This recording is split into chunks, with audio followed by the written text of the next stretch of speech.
ফিলিস্তিনের গাজা উপত্যকার যুদ্ধবিরতি নিয়ে আলোচনার জন্য ইসরায়েল মিশরের পর এবার কাতার সফরে মার্কিন পররাষ্ট্রমন্ত্রী অ্যান্টনি ব্লিংকেন। ইসরায়েল অস্থায়ী যুদ্ধবিরতি চাচ্ছে এমনটাই দাবি করছে হামাস। এদিকে জিম্মি মুক্তির দাবিতে ইসরায়েলের জেরুজালেমে অব্যাহত রয়েছে বিক্ষোভ। একটু সময় লাগলেও ইসরায়েলে হামলা চালানো হবেই এমনটাই হুঁশিয়ারি দিয়েছে ইরান। গাজায় চলমান যুদ্ধবিরতি চুক্তি এবং বন্দি মুক্তির আলোচনায় অগ্রগতি আনতে ইসরায়েল মিশরের পর কাতারে পৌঁছালেন মার্কিন পররাষ্ট্রমন্ত্রী অ্যান্টনি ব্লিংকেন।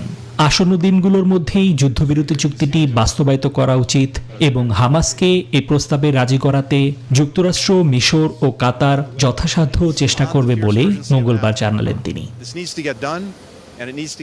এরই মধ্যে ফিলিস্তিনি সশস্ত্র গোষ্ঠী হামাসের জ্যেষ্ঠ নেতা ওসামা হামদান দাবি করলেন, যুদ্ধবিরতির চুক্তির চেষ্টা থেকে সরে যাননি তারা, উল্টো ইসরায়েলি শর্ত পরিবর্তন করে যুদ্ধবিরতি বিলম্ব করছে। বসুন্ধরা টিস্যুতে ছাড়ের ছড়াছড়ি। বসুন্ধরা টিস্যু নিয়ে এলো নিশ্চিত ছাড়।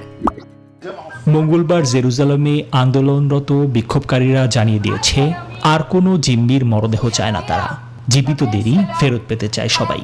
এ বিষয়ে ইসরায়েলের সামরিক বাহিনীর মুখপাত্র ড্যানিয়েল হাগারি বললেন, উদ্ধার অভিযানে কোনো ছাড় দেবে না আইডিএফ। এদিকে গাজা উপত্যকায় হামলা অব্যাহত রেখেছে ইসরায়েলি বাহিনী। বেড়েই চলেছে ফিলিস্তিনিদের প্রাণহানির সংখ্যা।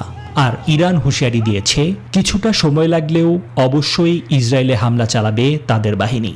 আর একমাত্র গাজা যুদ্ধবিরতির মাধ্যমেই তা থেকে বাঁচতে পারে তেল আবিব। নিবির আমিন, নিউজ 24।